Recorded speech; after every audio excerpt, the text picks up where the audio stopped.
The morning Lenora Wilcox rode into the dusty yard of the Rocking H Ranch with nothing but a bedroll, a borrowed horse, and a dead man's name sewn into the collar of her coat. Every cowhand on the payroll stopped what he was doing and stared. It was the spring of 1876, and the Texas Panhandle smelled like dried grass and lightning, the way it always did before something big was about to change. The cattle drive was set to push north toward Dodge City, Kansas, nearly 600 miles of open country, rattlesnakes, river crossings, and whether that could kill a man faster than a bullet. The Rocking H outfit ran 4,000 head of longhorn cattle and employed 16 cowboys, one trail cook, and one very unhappy trail boss by the name of Abraham Finley, who was standing at the fence post counting provisions when he heard the murmur ripple through his men like wind across dry prairie grass. He turned around slowly, because he had learned over 29 years of living that things worth seeing were usually worth taking your time over. She was sitting straight in the saddle, which he noticed first because most men slouched. Her dark brown hair was tucked under a wide-brimmed hat, and her coat was too large for her frame, like it had been made for someone broader across the shoulders. She had dark eyes that swept the yard with the calm efficiency of a woman who had already decided she was staying, and a jaw set in a way that Abraham recognized immediately, because he saw that same jaw in the mirror every morning. That was the jaw of someone who had decided they had nothing left to lose. He walked toward her with his thumbs hooked in his belt, and the yard went quiet enough that he could hear the longhorns shuffling and lowing in the pens 40 yards away. "You are looking for someone," Abraham said. "I am looking for work," she said. Her voice was steady and clear, not the kind of voice that apologized for itself. "This is a cattle drive, not a boarding house." "I know what it is," she said. "My father was Daniel Wilcox. He signed on with your outfit 3 weeks ago. He is dead now, kicked by one of your steers in the south pasture. The foreman paid me out his wages, which came to $4.60, which will not last me long enough to matter. I am asking for his place on the drive." Abraham studied her. He had known Daniel Wilcox, a quiet and capable man with honest eyes and rough hands, and he had felt the news of his death like a stone dropping into still water. He glanced back at his men, who were watching with varying degrees of amusement and curiosity. "How old are you?" he said. 23, she said. "Old enough to have ridden with my father since I was 8, old enough to rope and brand and work cattle from sunup to dark, and old enough to know that if I do not find wages soon, I will be sleeping in a church doorway in Amarillo." Abraham looked at the horse she was riding, a solid gray quarter horse with clean legs and a sensible eye. He looked at her hands, which were calloused and brown and wrapped easily around the reins. He looked at the way she sat the horse, easy and balanced with her weight centered and her heels dropped. The way a person sat when riding was as natural as breathing. "The drive leaves at dawn tomorrow," he said. "We cover 15 miles a day minimum.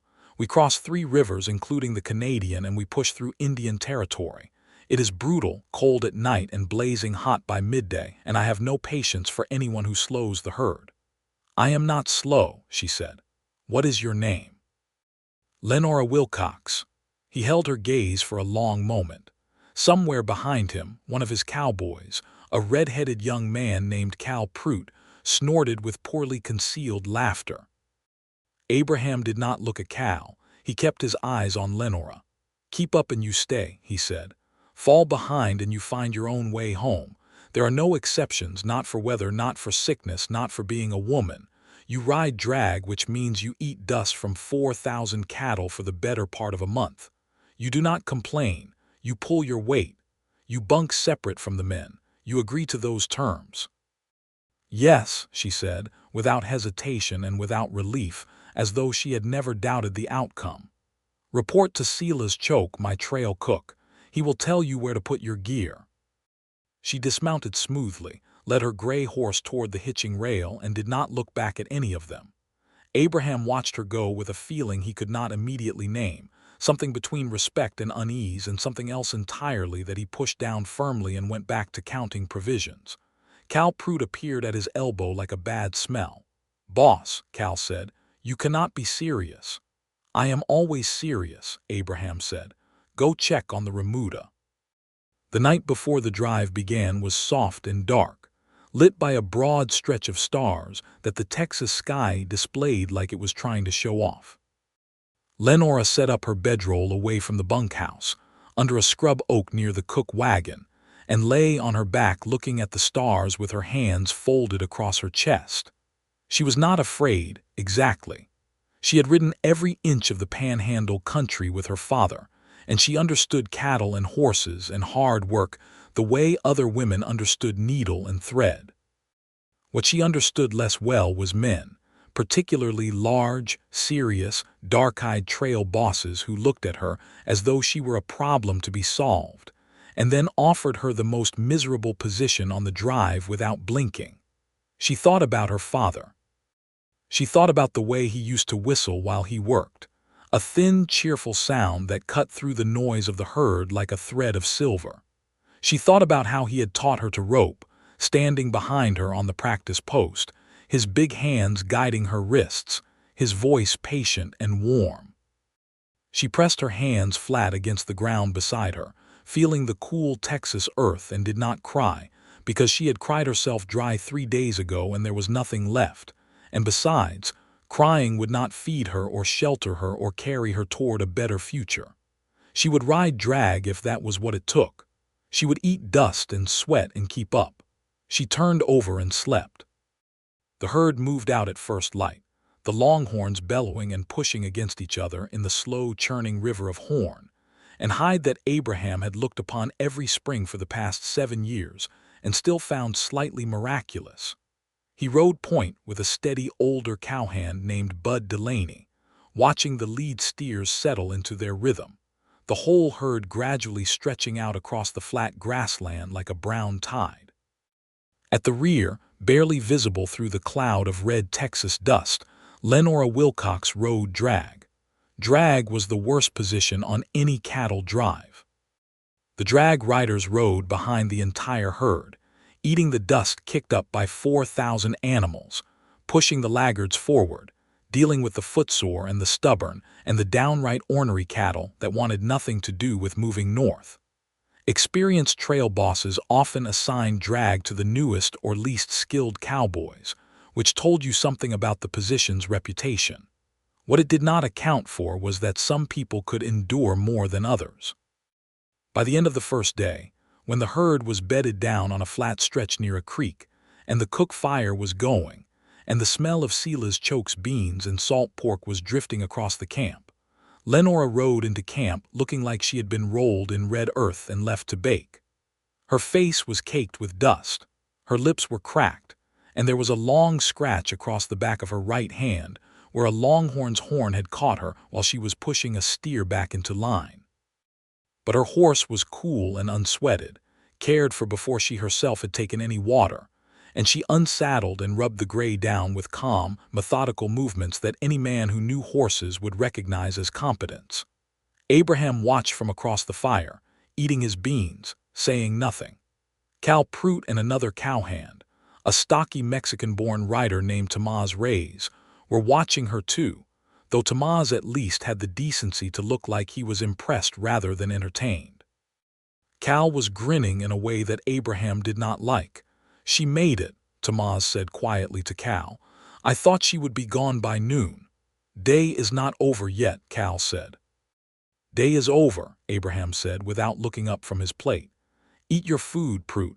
You have first night watch." Cal's grin faded. He ate his food. Lenora took her plate from Sela's, a small, wiry man of about 50 with a face like cracked leather and eyes full of quiet shrewdness, and sat on the far side of the fire from the men, her back straight, eating steadily. She did not talk. She did not perform exhaustion or pain for anyone's benefit. She simply ate and then washed her plate and then pulled her bedroll from her pack and set it up on the ground beside the cook wagon, because that was where Abraham had told her to sleep.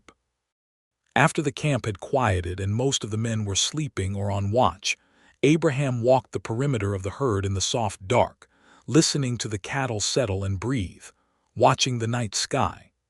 It was a ritual he had followed for years, this night walk, because the herd had a sound when it was content and a different sound when something was wrong, and he had learned to hear the difference. He came around the far side of the cook wagon and found Lenora sitting up in her bedroll, her knees drawn to her chest, looking out at the dark mass of resting cattle. She did not startle when he came around the wagon. She simply looked at him.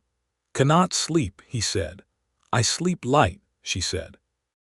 "Ways have." He paused, which he had not intended to do. He had intended to walk past her and continue his circuit. Instead, he stood there in the dark beside his cook wagon, looking at a woman who had ridden drag through 15 miles of Texas dust and was sitting up watching his cattle with the calm attentiveness of a seasoned hand. "Your hand," he said, noting the strip of cloth she had wrapped around the scratch. "It is fine," she said. "Silas gave me some salve." "Good." He was quiet for a moment. "You did well today," she looked at him steadily. "I told you I would." He almost smiled. It was a near thing. "Get some sleep, Lenora. Tomorrow is just as long." He walked on and finished his circuit and stood for a long time on the north side of the herd, looking at the stars, with a feeling in his chest he could not immediately identify, something warm and quietly unsettling, like an ember in a place where he had not expected to find fire. The second day brought wind, hot and gritty from the south, and the cattle were restless with it, their tails switching and their eyes rolling white at the edges. Abraham pushed the herd through 12 miles before the wind dropped and the animals settled, and then they moved the last 3 miles in the relative peace of a golden late afternoon. Lenora rode drag again, as she had been assigned, and when she came into camp she was quieter than the evening before, moving with the careful deliberateness of someone whose muscles were arguing with her choices. She did not complain. She did not limp any more than necessary. She cared for her horse, ate her food, and sat by the fire, and when Tamaz Reyes sat down across the fire from her and offered her a piece of hard candy from his vest pocket with a friendly and entirely uncomplicated gesture, she took it with a nod that carried a world of gratitude. "That is a good horse you have," Tamaz said. He was 32, dark-eyed and solidly built, with a wide handlebar mustache and the general air of a man who had seen enough of the world to find most of it acceptable. "Quarter horse." "Yes," Lenora said. "His name is Smoke. He was my father's horse before mine." Tamaz nodded at that the way men nodded when they understood that something was both a possession and a memorial. "He has good feet. That matters on a long drive." "My father always said that," Lenora said. "He said a good horse starts at the bottom and works up." Tamaz smiled. "Smart man." "He was," she said, and left it there, because there was nothing else to say about it that would not undo the careful control she had been keeping all day. Abraham, eating his supper at the edge of the firelight, heard this exchange and said nothing. He watched Lenora's face in the firelight, the way the muscles in her jaw worked when she was keeping something in, the way her eyes went very dark and still when she mentioned her father. He felt something pull at him, low and specific and unwelcome like a hook in soft water. He looked away. He had a cattle drive to run. The third day brought the first river. The Red Deer Creek crossing was not deep, barely reaching the horse's bellies at its widest point, but the banks were soft, and the recent rains had made the bottom treacherous with mud and loose stone. 2 steers went down in the crossing, bellowing and thrashing, and it took Abraham and Bud Delaney and 2 other cowboys nearly 40 minutes to get them upright and moving again, the whole herd milling and backing and creating the particular kind of chaos that river crossings specialized in. Lenora came through the crossing at the back of the herd, pushing the laggards with sharp, efficient movements, her horse Smoke picking his way through the churned water with the careful intelligence of an animal that had done this before.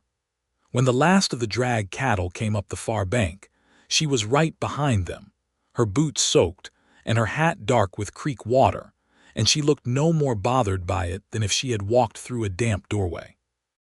Abraham had been watching the crossing from a high point on the far bank, directing traffic, and when he saw the last of the drag cattle come through with Lenora behind them, something in him that had been quietly tensed since dawn released itself. He rode down to meet her as she urged the last steer up the bank. "Good crossing," he said. She wrung water from the end of her braid, which had come loose from under her hat in the chaos of the river. It was very long hair, almost to her waist, dark brown with a reddish undertone that the wet had brought out. He had not noticed this before. He noticed it now. "That last steer is footsore on the left front," she said, all business. "He has been favoring it since this morning. If we push him hard tomorrow, we will lose him." Abraham pulled his gaze from her hair and directed it at the steer in question, a big brindle animal with a contrary set to his horns. "How bad?" "Mild, I think. A day's rest or a slower pace would fix it." He considered this. "I will have Tamaz look at him tonight. Good catch." She nodded and rode past him to take her place in the drag once more, and he sat his horse on the riverbank for a moment longer than was strictly necessary, watching the herd move north, and thought about how his dead drover's daughter had just saved him a steer worth $12, and how her hair had looked in the afternoon light, and how both of these thoughts were occupying space in his head simultaneously, which was deeply inconvenient. Bud Delaney rode up beside him, an old man of 58 with white whiskers and the patience of geology. "She is something, that girl," Bud said. "She is a hand," Abraham said. "Same as anyone else." Bud made a sound that was technically agreement and actually nothing of the sort, and they rode north together in the comfortable silence of men who had worked beside each other long enough to communicate mostly without words. That evening, around the cook fire, a thing happened that Abraham had been half expecting and fully dreading. Cal Pruitt had been riding with a cowhand named Jerome Dix, a lanky, dark-haired man from East Texas with a mean streak that appeared mostly in small ways, the kind that was hard to call out directly and impossible to ignore. Jerome had been making comments since the first day, small cutting observations about women and cattle drives and things that belonged in their proper place. He had been careful to make them just quiet enough that Abraham could plausibly claim not to have heard. That evening, Jerome said something to Lenora as she passed him on her way to fill her canteen.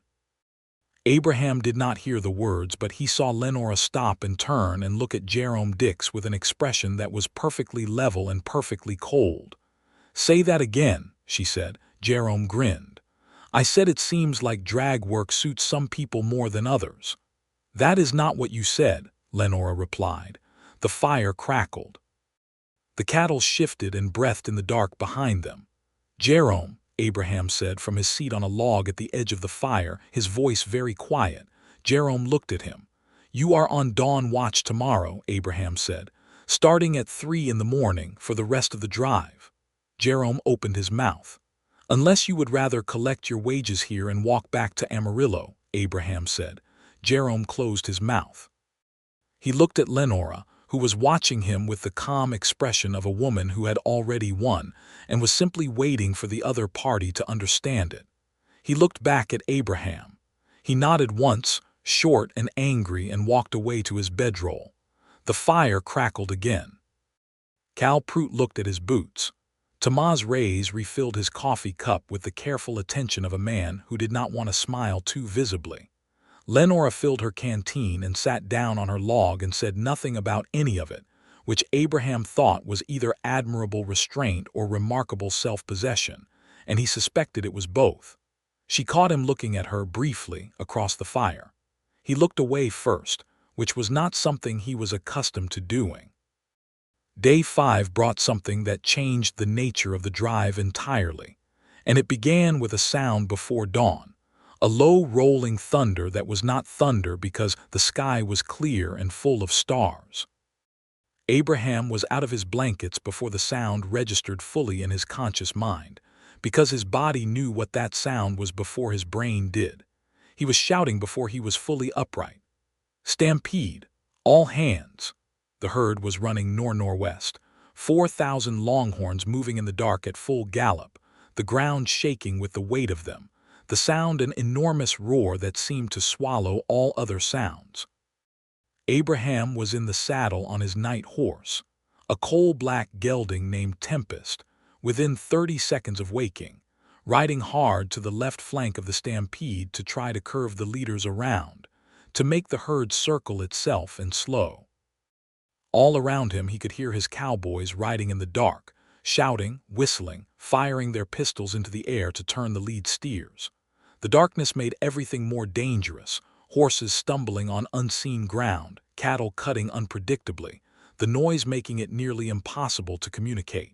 And somewhere in the back of his mind, running underneath all the immediate action like a cold current, was the thought: Lenora was sleeping near the cook wagon. The cook wagon was on the south side of camp.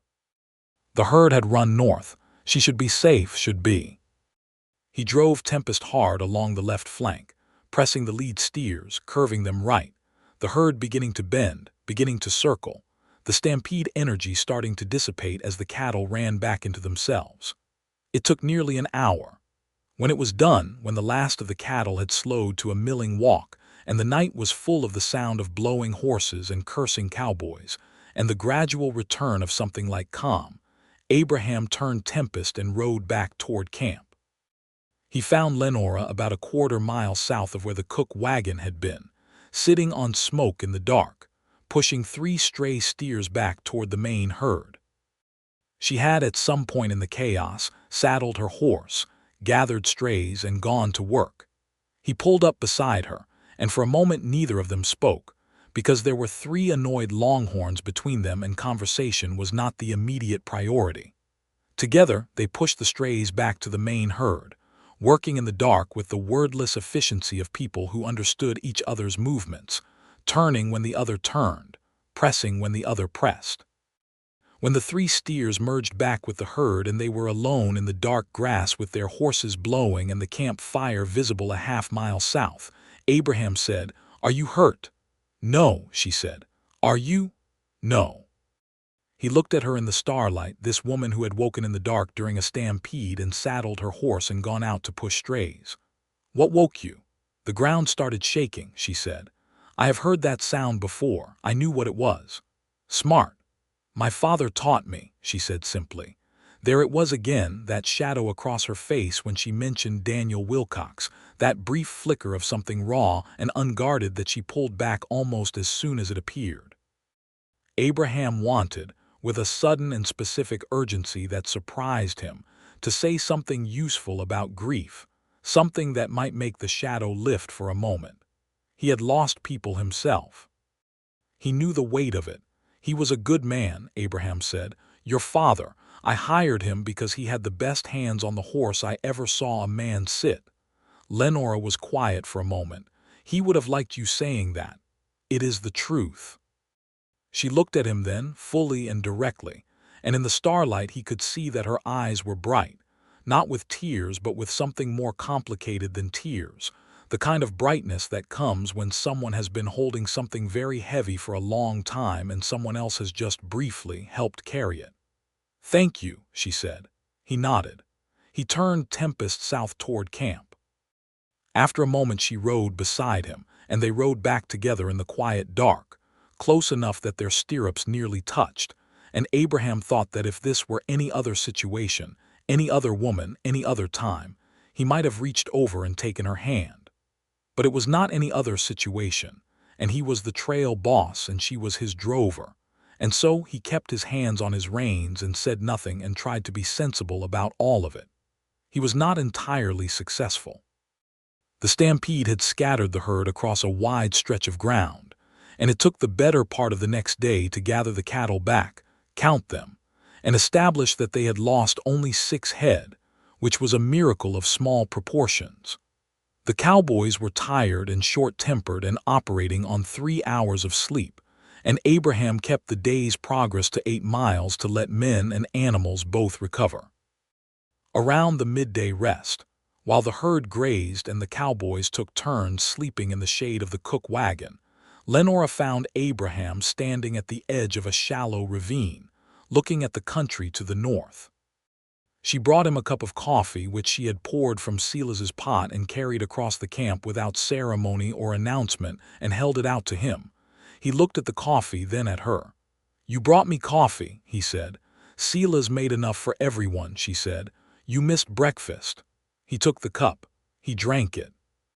It was strong and slightly burnt, and exactly what he needed. And the fact that she had noticed he had missed breakfast and done something practical about it sent a warmth through him that had nothing to do with the temperature of the coffee. "Sit down," he said, because the alternative was standing here awkwardly. She sat on the edge of the ravine beside him, her long legs stretched out and her boots dangling over the drop, and they drank their coffee in the afternoon heat and looked north together at the flat green sweep of Panhandle country. "How much farther is it?" she asked. 3 weeks, give or take. We hit Indian Territory in about 10 days. After that, Kansas and then Dodge City." She nodded slowly. "Have you done this drive before?" 7 times, he said. "This route, at least." "I have done other drives before that. Started as a drover myself, same as you, 15 years ago." She looked at him with open curiosity.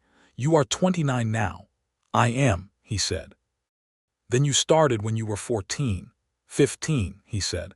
I lied about my age. He glanced at her sideways. "My father sent me. He needed the wages and I was old enough to ride." "Where are you from?" she asked. He hesitated, which was unusual for him. "Tennessee," he said. "Originally, a long time ago." She heard something in the word originally that she did not push on, which he appreciated.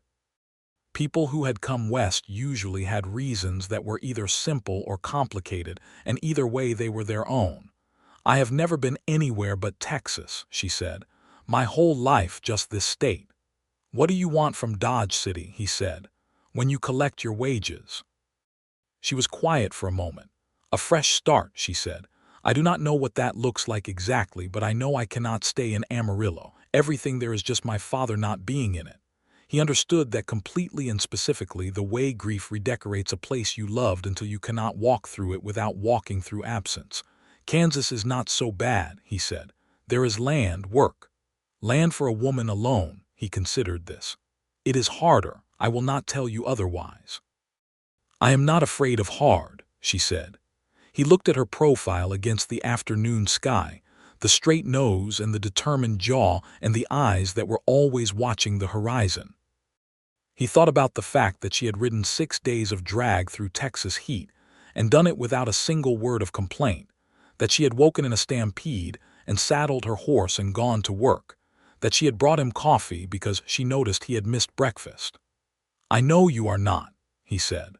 The look she gave him then was brief and startled, as though no one had said that to her in a while, as though she had been in the habit of proving herself to people who were not paying attention. Then it settled into something quieter and warmer, and she looked back at the horizon, and they sat there in the afternoon heat with their empty coffee cups and said nothing else for a while, because nothing else needed to be said. On the 8th day, the sky turned green.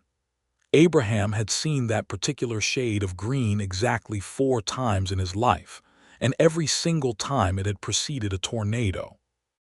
He had the herd circled, and the horses tied, and every man under cover inside 30 minutes, driving them into a dry gulch that offered some protection from the wind. The cook wagon dragged in beside them. The storm came from the southwest, a wall of black and green that swallowed the horizon whole, and the tornado touched down about a mile to the east, visible as a twisting dark column moving across the flat country with the terrible elegance of something indifferent to everything in its path.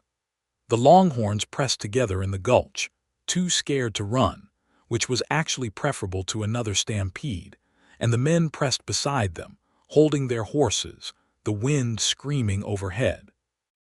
Lenora was beside Abraham in the gulch, smoke pressed against her shoulder, her hat tied down with a strip of rawhide. The wind was strong enough to make standing difficult, and when a particularly savage gust hit, she stumbled sideways. Abraham's hand shot out and caught her arm without thinking, steadying her, and she gripped his arm back for the second it took to find her footing. They looked at each other in the green-lit chaos of the storm, close enough that he could see the individual droplets of rain on her face, close enough that he could see the slight widening of her eyes when his hand closed on her arm. The tornado moved north, missing them by a mile, and the wind died by degrees and the rain came instead, heavy and cold, soaking everything in minutes. Abraham's hand was still on her arm. He let go. "All right," he said. "Yes," she said. Her voice was a little unsteady, and he did not think it was entirely the storm. The rain lasted 2 hours. They waited it out in the gulch, men and horses and cattle all equally miserable and equally wet, and when it passed and the sky went back to the ordinary blue of a Texas afternoon, they climbed out and counted heads and found that they had not lost a single animal. The tornado had passed a mile east and left a clean path through the grass that was visible for a long time as they drove north. A raw stripe in the earth, where the country had been touched by something enormous and entirely beyond any human reckoning. That evening the camp was subdued, the way camps got after close calls with the sky. The men talked quietly or not at all, and the fire felt more necessary than usual, and Silas made something better than beans for supper, salt pork with dried apples and cornbread, an upgrade that everyone acknowledged silently by eating more than they usually did. After supper, Abraham was repairing a broken cinch strap by firelight when Lenora sat down near him. Not beside him exactly, but near enough that the choice was deliberate. "I have been thinking," she said. He looked up. "I want to move up from drag," she said. "I know I was assigned there and I have not complained. But I think I can work flank or swing, and I think I would be more useful there." He looked at her steadily. He had been thinking the same thing for 3 days. "You have been watching the others." "Every day," she said. "I know the patterns. I know which steers lead and which ones follow, and I know where pressure needs to be applied." "Tomas works the right swing," he said. "He could use a partner." She nodded once, that decisive nod he was beginning to recognize as her particular signal of having already expected an outcome. "Starting tomorrow," he said. "Thank you," she said. "Do not thank me. If you cannot keep up in swing, you go back to drag." "I will keep up," she said. And then, with a slight shift in her voice that was almost but not quite humor, "You gave me that condition once already." He looked at her. The firelight was doing something particular to her face, bringing out the warmth in it, the way it sometimes brought out the warmth in Texas itself, making you aware that underneath the hard, dry surface there was something rich and alive and worth knowing. He felt something turn over in his chest, slow and certain, like the movement of something that has been still for a long time and has decided it is done being still. He looked back at his cinch strap. "Good night, Lenora," he said. "Good night, Abraham," she said. She walked to her bedroll. He kept working on the strap. He was aware, with a specificity that he found both irritating and undeniable, of exactly where she was in relation to him for the rest of the evening. Indian Territory hit them on the 11th day, the landscape changing subtly as they crossed the line, the grass shorter and the sky somehow wider, the country feeling older and less altered by human hand. Abraham had crossed Indian Territory twice before, and both times he had conducted the crossing with respect and care, because the land belonged to the 5 civilized tribes under treaties that the federal government had made, and then ignored with what Abraham privately considered as a moral indifference that was hard to look at directly. He paid the grazing fees required by the Creek Nation for trailing cattle through their land, because it was the right thing to do, and because he had seen what happened to outfits that did not, and neither outcome appealed to him. He met the Creek Nation toll collector, a dignified man named Eli McIntosh, at the territorial boundary, and paid the agreed fee per head with good humor and no argument, and they shook hands across the legal and moral complexity of the moment. 2 men from different worlds trying to behave decently within a system that had not been designed with decency as its primary objective. Lenora watched this exchange from her position on smoke, and when they were moving again she rode up alongside Abraham. "You paid the full rate," she said. "It is their land," he said simply. "The treaty says so. I honor treaties." She looked at him for a moment with the expression she sometimes wore, the one that was taking a careful measurement of something. Then she nodded. My father always said that the worst thing a man could be was dishonest about power. He said it was one thing to be powerful and another thing to pretend you were not. Your father was right, Abraham said. He usually was, she said, with a softness that came and went so quickly he might have missed it if he had not been watching. He raised a good daughter, Abraham said. The words came out before he had fully decided to say them, and he heard them and understood immediately that they were too personal, too warm, not the words of a trail boss to his drover. He kept his face neutral and his eyes on the herd and waited to see what she would do with it. What she did was look straight ahead at the moving cattle, and there was a color in her face that had nothing to do with sun or wind, and she said nothing for a long moment. Then she said, quietly, "Thank you for saying that." And that was all, and it was enough. The Canadian River crossing came on the 14th day. The Canadian was not a river you trifled with. At spring level, fed by snowmelt from the Rockies and the runoff from 100 miles of plains, it ran wide and fast and brown, with a deceptive shallowness near the banks that dropped without warning into channel crossings of chest-deep water. Abraham had lost cattle here before, and he had lost a horse here once, a thought he did not like to revisit. He scouted the crossing on horseback from the bank, riding upstream and down, looking for the shallowest and most consistent ford.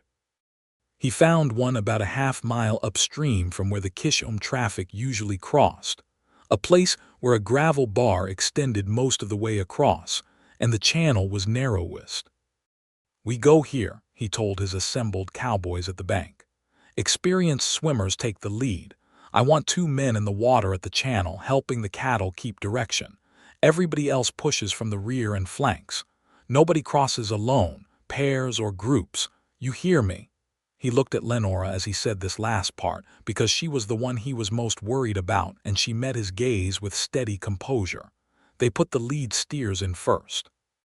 The cattle came reluctantly, as cattle always did at water, until the first few committed, and then the rest followed in the way that cattle did, the essential unreasonableness of the first decision being entirely forgotten once it had been made. The herd moved into the water, a broad brown torrent of horn and hide, the sound enormous, the spray rising in silver curtains in the afternoon sun. Abraham was in the water on Tempest, watching the channel crossing, watching his cowboys, watching the cattle. Tamaz was in the water on his roan. 2 other cowboys were posted at the far bank to direct the cattle as they climbed out. The crossing was going well, organized and steady, the herd flowing across like water itself. Then a section of the bank gave way upstream, dropping 3 steers and 2 horses into the channel simultaneously, and everything that had been orderly became the opposite of orderly very quickly. Abraham drove Tempest into the current, reaching the struggling horses first because horses could drown and that was the worst outcome, and he got a rope on the nearer horse and pulled it toward the shallows while the cowboy who had been on the horse, a young man named Pete Crane, found his footing in the shallower water and hauled himself upright. The steers were swimming because longhorns could swim, and they were heading downstream but not in danger, and Tamaz was already riding to turn them back.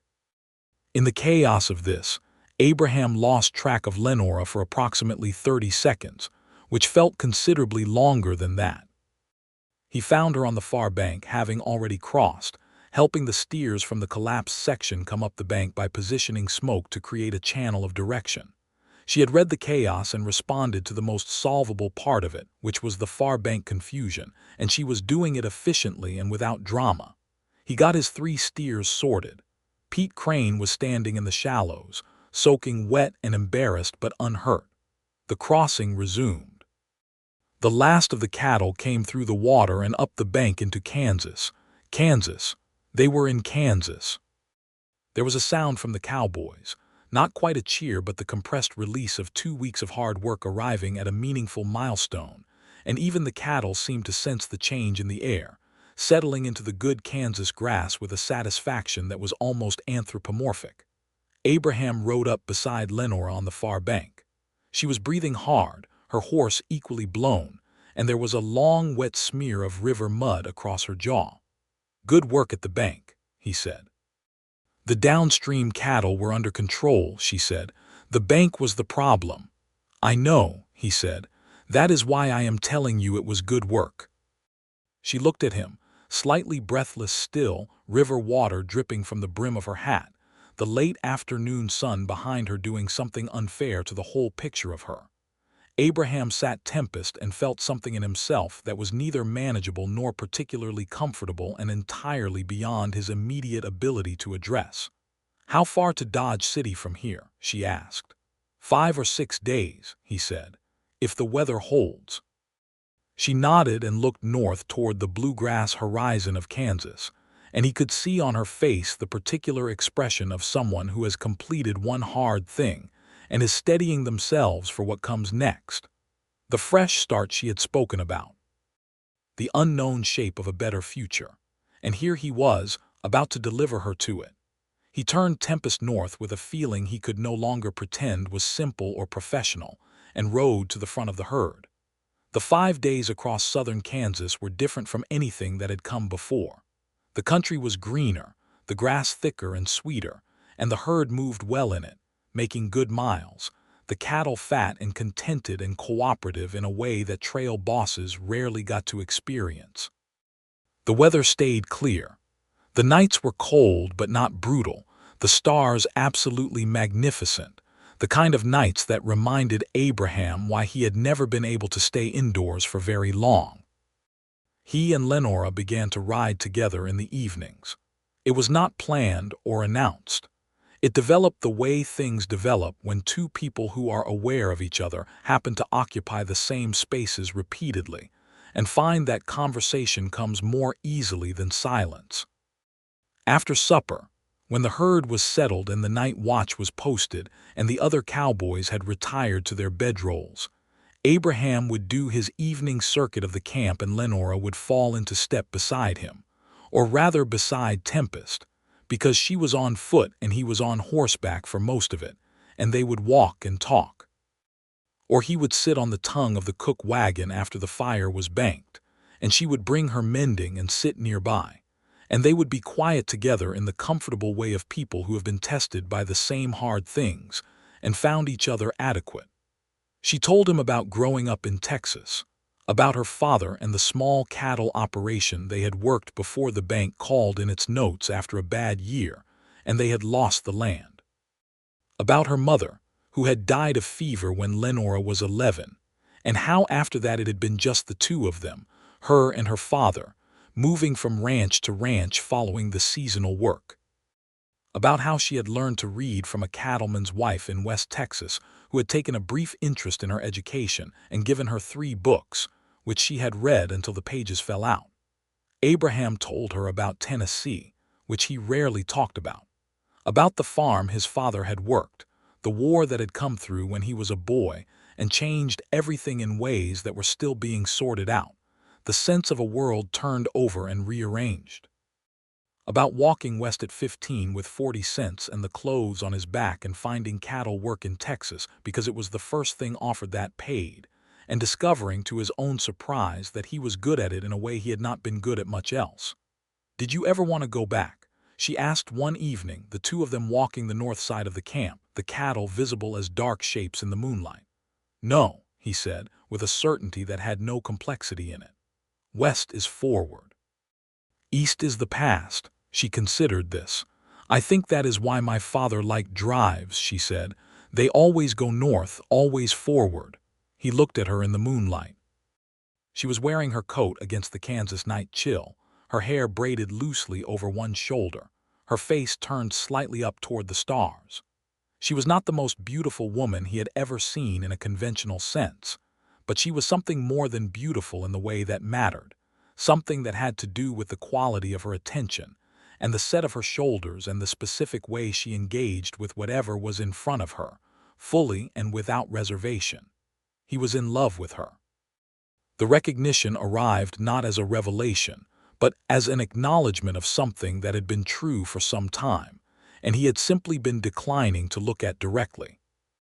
He was in love with her with the particular completeness that comes when you have watched someone under real conditions, not the easy conditions of parlor visits and Sunday manners, but the true conditions of hard work and bad weather and difficult crossings, and found that they are entirely themselves in all of those conditions, steady and warm and brave and real. He did not say any of this. They were 2 days from Dodge City. She had a fresh start waiting. He was the trail boss and she was his drover, and the drive was almost over, and after the cattle were sold and the wages were paid, she would go one direction and he would go another, back to Texas for the next season, and that was how things were. He kept walking his circuit. She walked beside him. The cattle breathed in the dark around them, and the stars wheeled overhead, and Abraham Finley, who had crossed 600 miles of dangerous country and handled stampedes and rivers and tornadoes without particular difficulty, found that this was the hardest thing he had faced on the entire drive. Saying nothing. On the second to last night, Cal Prout came to Abraham with a problem. It was past midnight and Abraham was on watch, and Cal was supposed to be sleeping, so his appearance at Abraham's elbow on the east side of the herd was both unexpected and concerning. Cal was not the kind of man who gave up sleep voluntarily. "Boss," Cal said, "I need to talk to you." "Talk? About Miss Wilcox?" Abraham looked at him steadily. "Careful, Cal. I'm not saying anything against her," Cal said, which was so unexpected that Abraham recalibrated immediately. "I am saying that Jerome Dix has been talking, saying things about her, in camp and out of it, things a man does not say about a lady. I have been ignoring it because you told me to ignore his fool mouth. But tonight he was saying it louder and saying it to some of the other hands, and I think you ought to know." Abraham's jaw tightened. "Where is he?" "Over by the South Remuda. He does not know I came to you." Abraham rode to the South Remuda at a walk, which was the gait of a man who was not in a hurry because he had already decided what he was going to do. He found Jerome Dix leaning against a fence rail, talking to Pete Crane, who went white when he saw Abraham and immediately found somewhere else to be. Jerome straightened up. "Trail boss," he said. "I told you at the start of this drive," Abraham said quietly and completely, "that Lenora Wilcox was a hand on my outfit, entitled to the same respect and the same standing as any man here. I have heard that you have not honored that." Jerome's jaw worked. "I say what I think." "That is your right," Abraham said, "and it is my right to tell you that you are discharged. You will collect your wages in Dodge City and you will not ride for me again." Jerome went red. "You are firing me for talking." "I am firing you for conduct unbecoming of a member of this crew," Abraham said. "You have been a problem since the first day. You are not a problem I need to carry any further." Jerome said several things after that, none of which were particularly printable, and Abraham listened to all of them with the patient expression of a man waiting for a storm to pass. When Jerome ran out of things to say, Abraham nodded once and rode back to his watch position and stood in the dark thinking about Lenora, who was asleep by the cook wagon and did not know any of this had happened, and wondering if the fact that he had fired a man partly on her behalf was the action of a trail boss maintaining order or a man in love doing something a trail boss should have done weeks ago. He decided it was both, and that both were all right. Dodge City appeared on the horizon on the afternoon of their 21st day north, a smear of dust and wood smoke against the flat Kansas sky, and the cattle seemed to know it the way cattle sometimes seem to know things, picking up their pace in the last miles as though Dodge City were a concept they understood and approved of. The cowboys also picked up their pace, for reasons more specific and less mysterious. Abraham led the herd into the holding pens outside Dodge City in the blue late afternoon light, the sound of the cattle filling the wide Kansas sky, and shook hands with the buyer, a heavy-set man named Morris Gale, who had the face of a man who had smelled cattle for so many years that the smell no longer reached him. They settled the price per head, which came out considerably better than Abraham had been hoping, the Kansas market being strong that spring, and they shook hands and Abraham took the bank draft and put it in his inside coat pocket and felt the specific satisfaction of a job completed. He paid his cowboys that evening in the parlor of the Dodge City Hotel, working through the list methodically, handing each man his wages with a firm handshake and a quiet word. Tomas Reyes got an extra $5 because he had been exceptional throughout. Jerome Dix collected his wages last, took them without a word, and left. Cal Prout got his wages and looked surprised at the amount, which was $1 more than contracted, because Abraham had watched him grow up considerably over the past 3 weeks. Lenora was last. He counted out her wages on the table between them, $18 for 21 days of work plus a $2 bonus, because she had worked the equivalent of a senior position for most of the drive. She looked at the money and then at him. "That is more than we agreed," she said. "It accounts for the work you actually did," he said, "which was more than what drag pays." She did not argue because she was not the kind of person who argued against her own fair wages. She took the money and folded it and put it in her coat pocket and looked at him with those dark, steady eyes. "Thank you," she said, "for the wages and for the chance." "You earned it," he said, "both of them." There was a silence between them that had weight and substance, the kind of silence that happens when something needs to be said and neither party is saying it, and the room felt very small and very close, and Abraham could hear the noise of Dodge City going on outside the window, the horses and the voices and the distant sound of a piano in one of the saloons, and all of it felt very far away. "What will you do now?" he said. "I found a woman in town this afternoon," she said. "She runs a boarding house. She has a room available. I am going to stay there for a while and find work. There is a ranch east of town that takes on hands for the summer." "That is a good plan," he said. His voice was completely neutral. He was very proud of it. "What will you do?" she asked. "Head back to Texas in a week," he said. "Start preparing for next season's drive." She nodded. She was looking at the table between them, at the space where the money had been, her hands folded in her lap. "Abraham," she said. He looked at her. "I know I was assigned drag," she said. "And I know you gave me a chance you did not have to give, and I know that on a drive like this with the men you had, it was not a simple thing to do. I want you to know that I understood that. You paid for it," he said, "with 300 miles of dust." "It was worth it," she said quietly. He stood up, because sitting there across the table from her was becoming physically difficult in some imprecise way. He came around the table, not with any particular plan in mind, and she stood too, because he was standing and they were very close together in the small hotel parlor with the evening light coming through the window. "I have something to say," he said. She looked up at him. "I have been trying not to say it," he said, "because you are a hand on my drive, or you were, and it was not appropriate." She said nothing. She was very still, the way she was still when something mattered. "The drive is over," he said. "Yes," she said. "And I would like to know," he said, "whether you would have dinner with me tonight, as people, not as trail boss and drover." She held his gaze for a moment, and the expression on her face was the one he had learned, the one that looked steady and calm because it was covering something that was neither. Then it shifted, and what came through was simple and warm and certain, a smile that started in her eyes and reached her mouth slowly like dawn. "Yes," she said, "I would like that." They had dinner at the best restaurant in Dodge City, which was not the best restaurant in the world, but served a decent beefsteak and had tablecloths.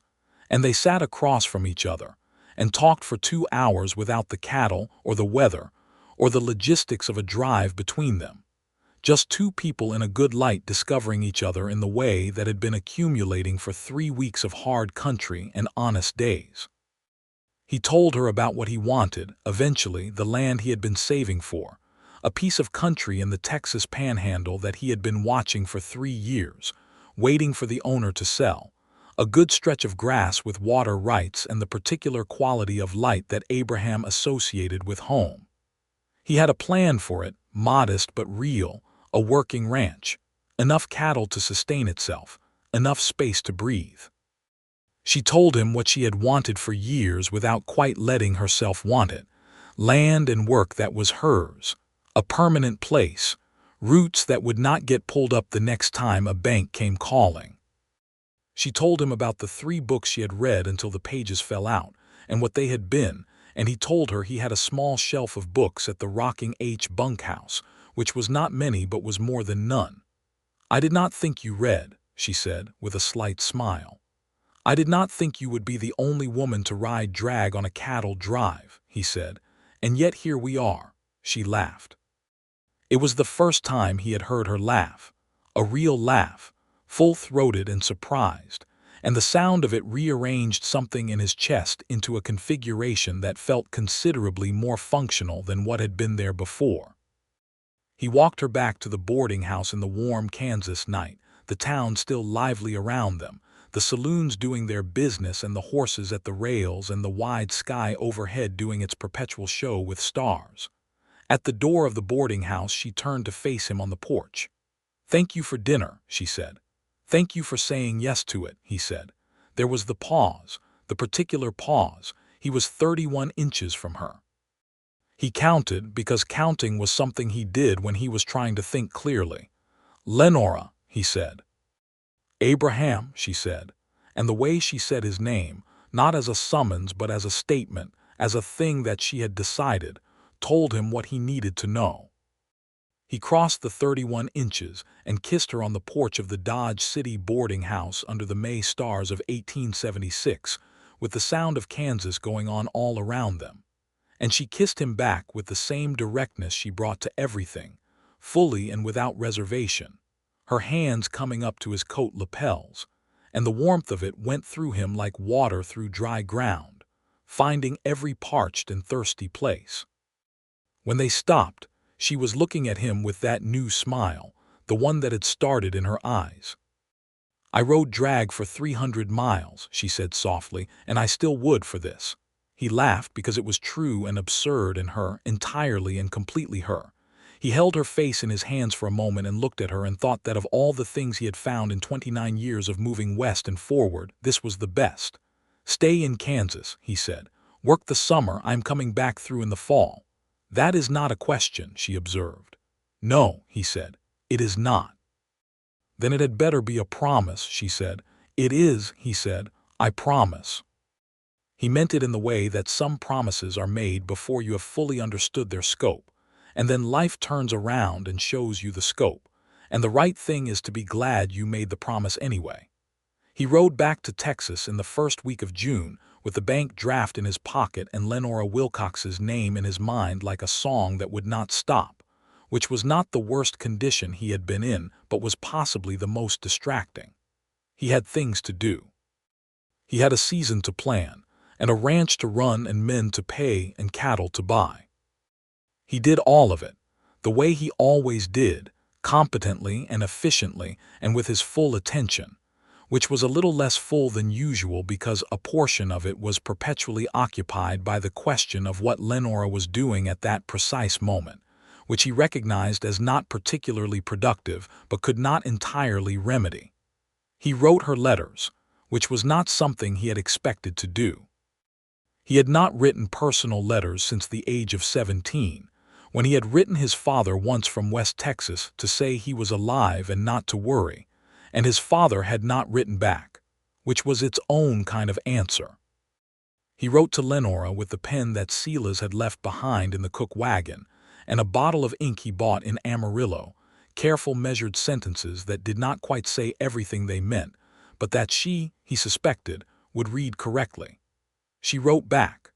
Her letters were longer than his and more specific, full of detail and observation, the way she had talked that first real conversation over coffee at the Dry Gulch. She described the ranch east of Dodge City where she had found work, the quality of the Kansas grass, the particular behavior of the horses in the remuda. She described a woman named Clara Hobbs who ran the boarding house and had lent Lenora 2 more books, and the Sunday afternoons she spent reading them on the boarding house porch.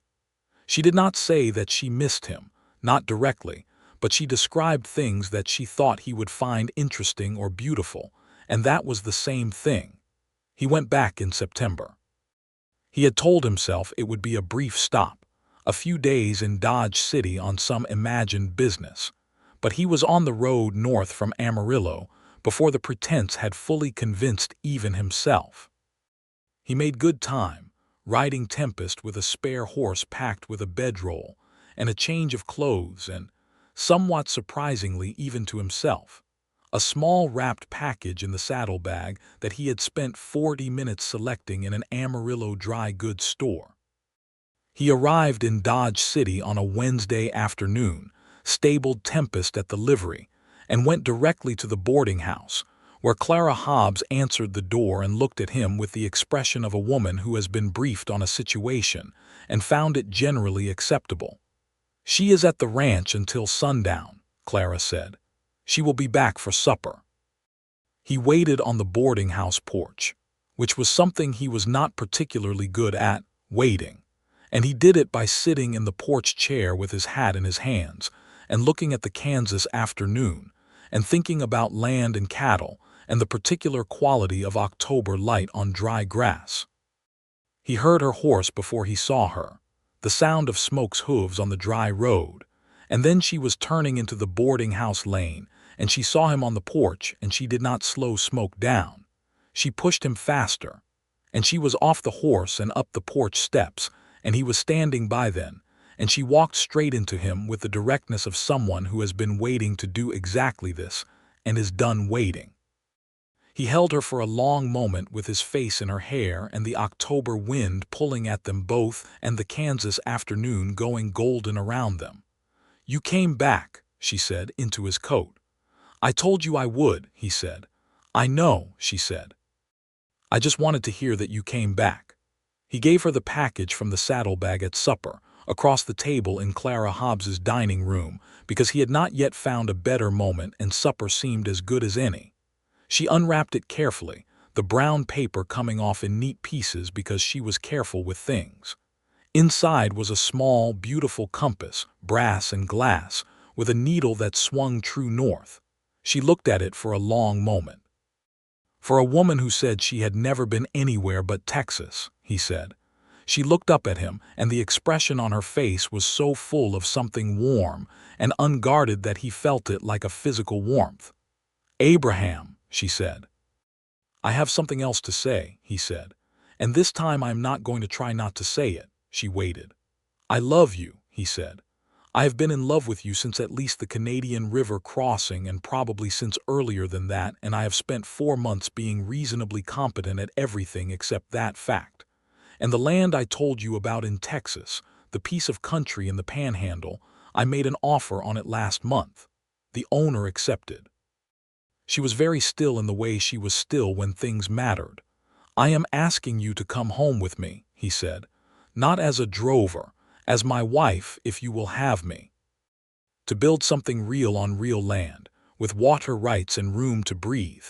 And I cannot promise it will be easy because nothing worth doing is easy, but I can promise that I will honor it, and you, for the rest of my life."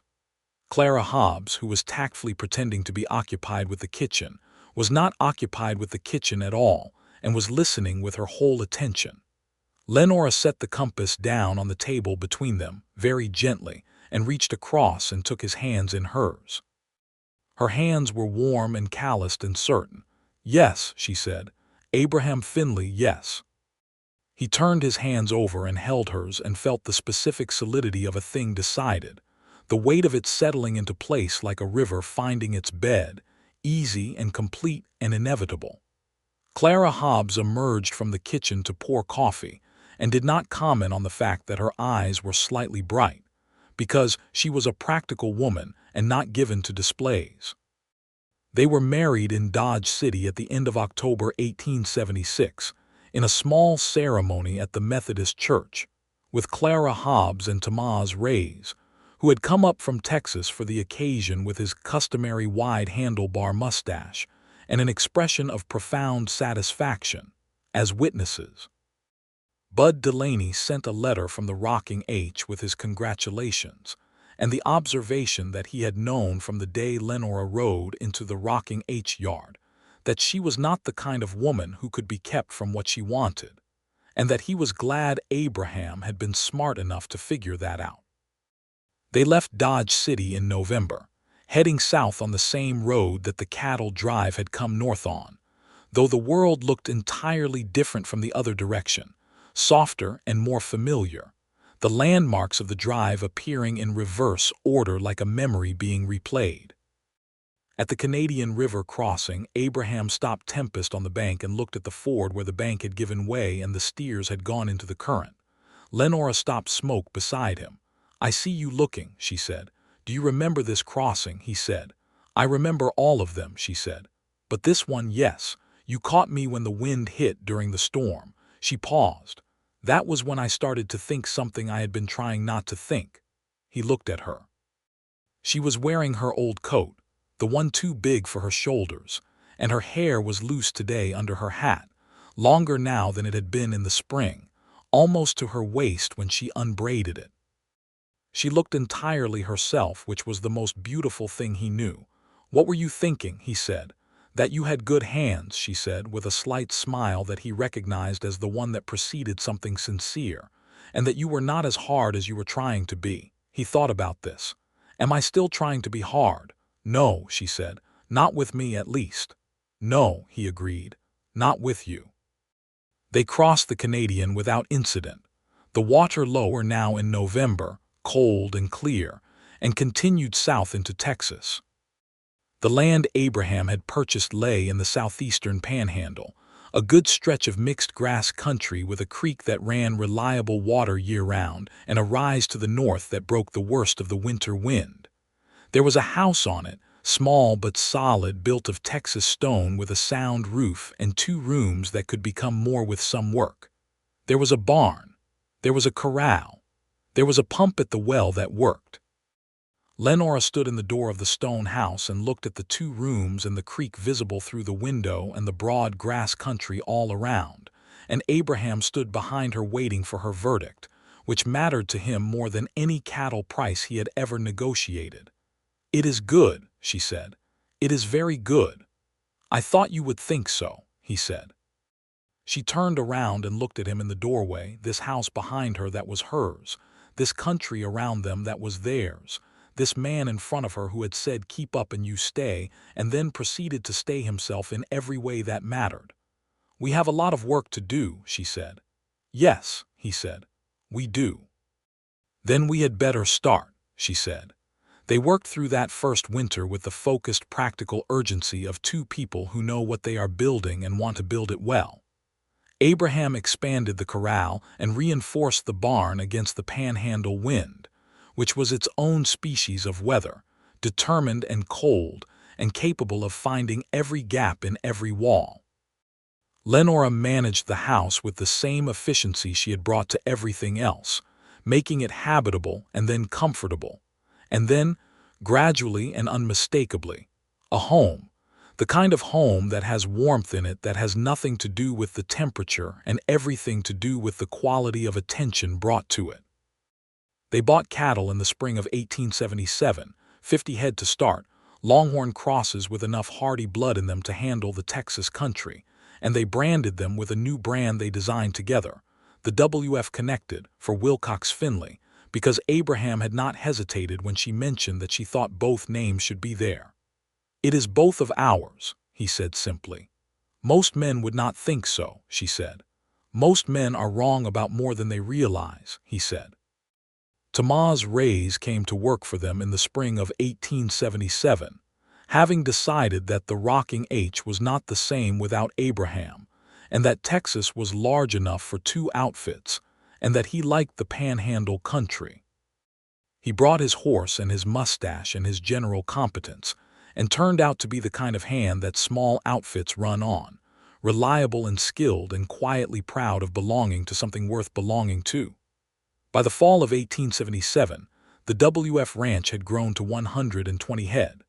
By the spring of 1878, they had 2 hired hands in addition to Tomás, a remuda of 8 good horses, and a calf crop that exceeded their most optimistic projections. And in the summer of 1878, Lenora told Abraham she was expecting.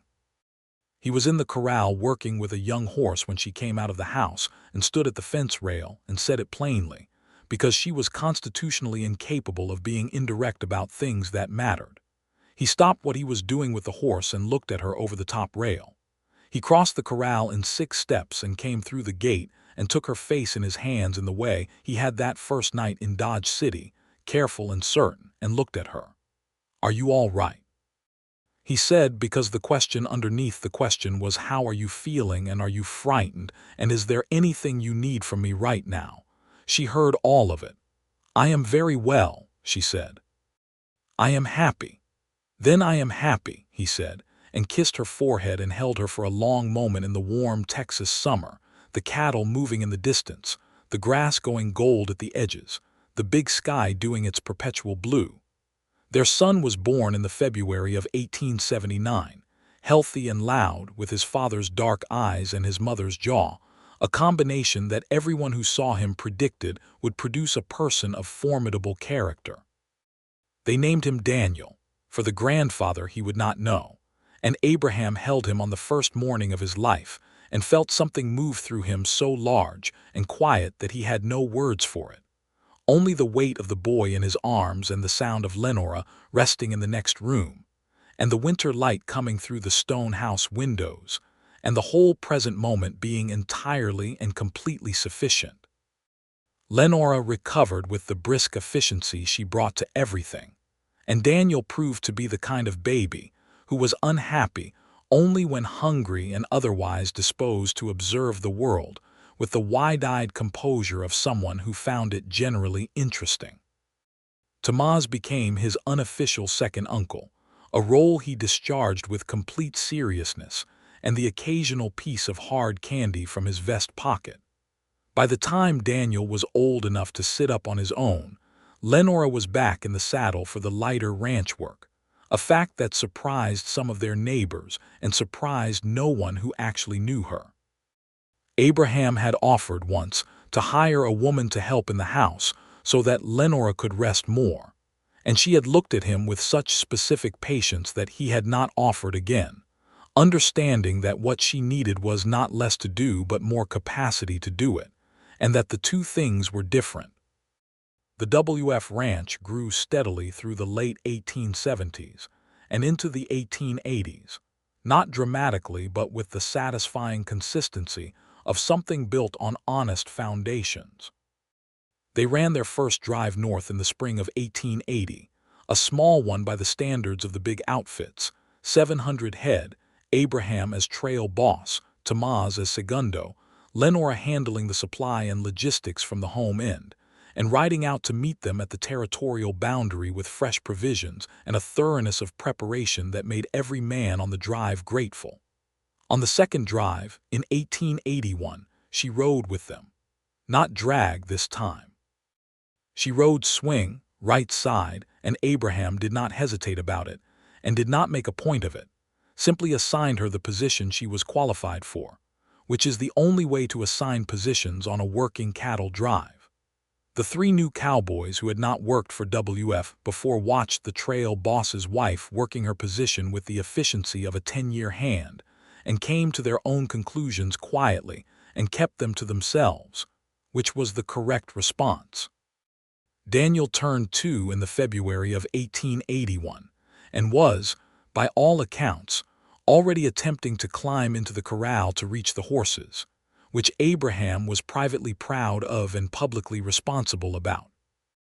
By 3 he was up on the gentlest horse in the remuda with his father's hand on his back, his dark eyes wide and his expression one of concentrated delight.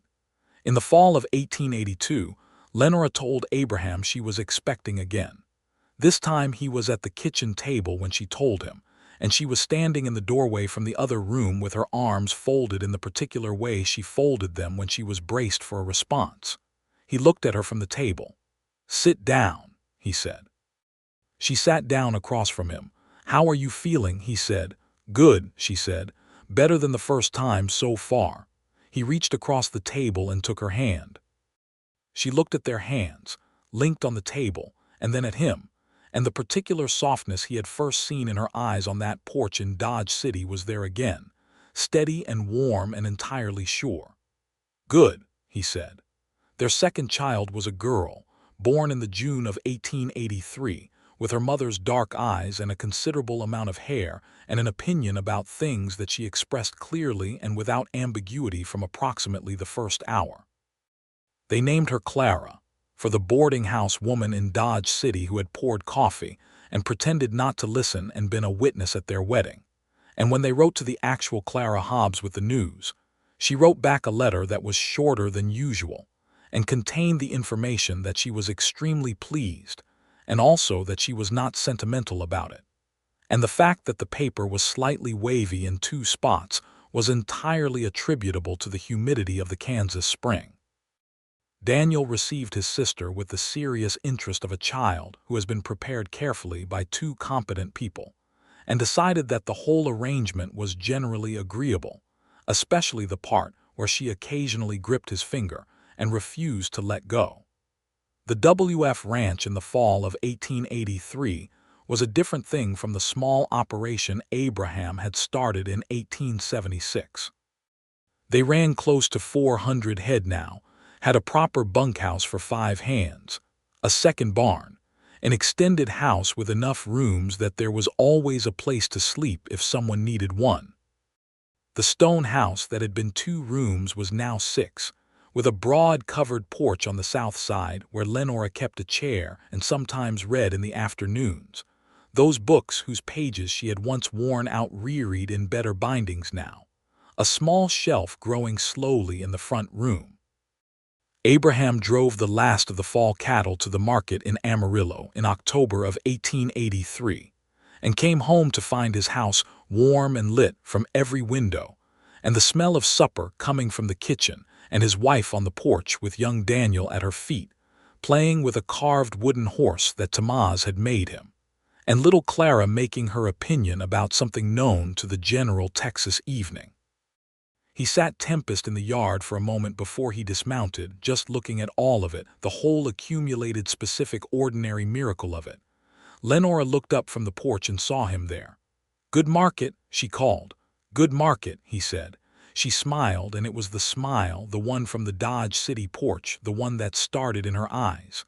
"Come in, then. Supper is ready." He dismounted and handed Tempest to the hired boy and went up the porch steps, and Daniel grabbed his leg, and Clara reached for him from Lenora's arms, and he took her and held her against his shoulder and looked at Lenora standing in the doorway of their house with the lamplight behind her. "You are staring," she said. "I am allowed to stare," he said. "It is my house." "It is our house," she said. "Yes," he said, "that is what I mean."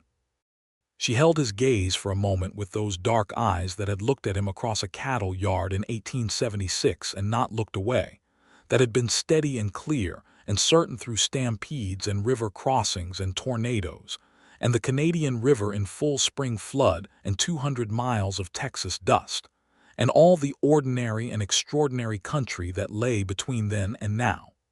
"Come inside," she said. He went inside, into the warm and lit house that was theirs, with their children and their life and the wide Texas country all around them, and the door closed behind him on the October evening, and the light in the windows was steady and bright against the vast and generous dark. The years that followed settled into the good rhythm of a life that has found its proper shape.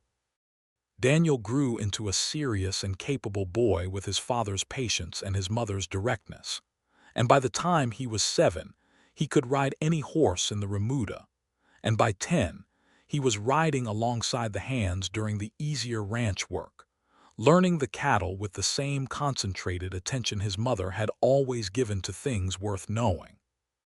Clara grew into a fierce and bright-eyed girl who had opinions about everything and was not shy about any of them, who learned to read from her mother at the kitchen table, and then read everything she could get her hands on with the specific hunger of someone for whom books are both pleasure and necessity.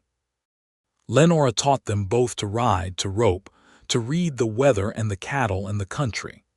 Abraham taught them the mathematics of a working ranch, the price of beef and the cost of feed, the calculation of water rights and the negotiation of a fair deal. Together they taught them the larger thing, the one that is harder to name, the understanding that the land required honesty and the work required consistency, and the people around you required respect, and that these 3 things taken together were the foundation of anything worth building.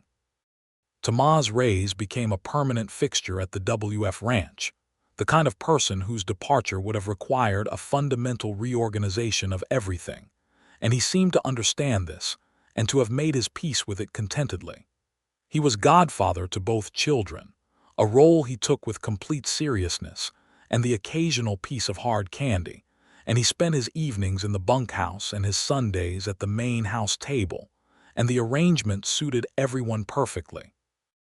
In 1886, Abraham made his 7th cattle drive north, the last one he would do as a working trail boss, not because he was too old at 39, but because the railroad was coming to the Texas Panhandle, and the long drives would soon give way to the easier and less romantic business of loading cattle into cars, and he wanted one last season of the old way before it was gone. He took Daniel, who was 7, to the first camp, a day's ride from the house, just to let the boy see it, the herd moving out in the dawn light, the cowboys riding their positions, the whole ancient and particular spectacle of cattle being driven north. Daniel sat his pony beside Abraham's Tempest, who was 12 years old now and still sound, and watched the herd move past with wide, dark eyes. "That is what your mother and I did," Abraham said, "before you were born." "She rode drag," Daniel said. He had heard this story. "She rode drag," Abraham confirmed, "for 300 miles in the dust." "Did she like it?" Daniel said. Abraham considered the honest answer to this question. "She did not complain about it," he said. "Which is not the same as liking it. But she did it because it was what she needed to do, and she did it completely. And that is worth more than liking something." Daniel thought about this with the gravity of a 7-year-old taking in information that is larger than him. "She is like that," he said. "When she decides to do something, she does all of it." "Yes," Abraham said. "That is exactly right." He took the herd north for the last time and brought it to Dodge City and sold it for a good price, and rode home to Texas in the September of 1886 with the draft in his pocket and the road ahead of him already familiar as a beloved face.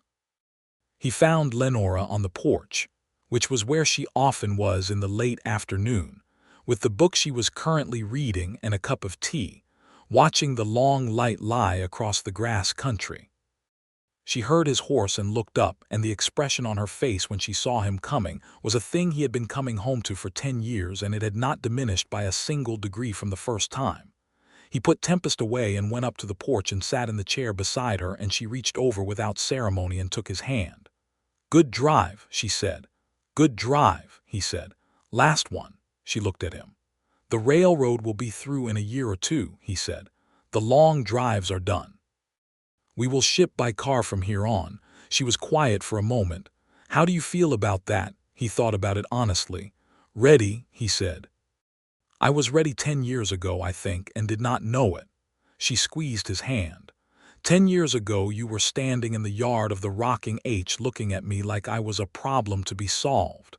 "You were a problem to be solved," he said. "You were just a very different problem than I expected."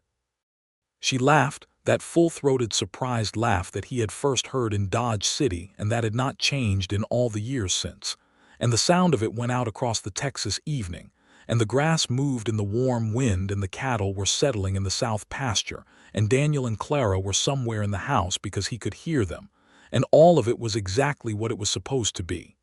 "Abraham," she said. "Lenora," he said. "I am glad I rode drag," she said. He turned and looked at her in the late afternoon light, his wife of 10 years, his partner in everything that mattered, the woman who had ridden 300 miles of Texas dust on a dead man's horse and kept up and stayed and built a life out of the hard country and the available materials and the willingness to do the full thing, whatever the full thing required. "So am I," he said. "More than I can say." The sun went down behind the Panhandle horizon in a slow, gorgeous collapse of orange and gold, the way it did out here where there was nothing between you and the full measure of it. And they sat on their porch in the gathering dark and held hands and watched it go. And the night came up soft and full of stars. And somewhere in the house the children were laughing, and the cattle were quiet in the south pasture. and the WF brand stood in the corral post. They had carved it into 10 years ago. The letters connected and permanent, and the world was whole.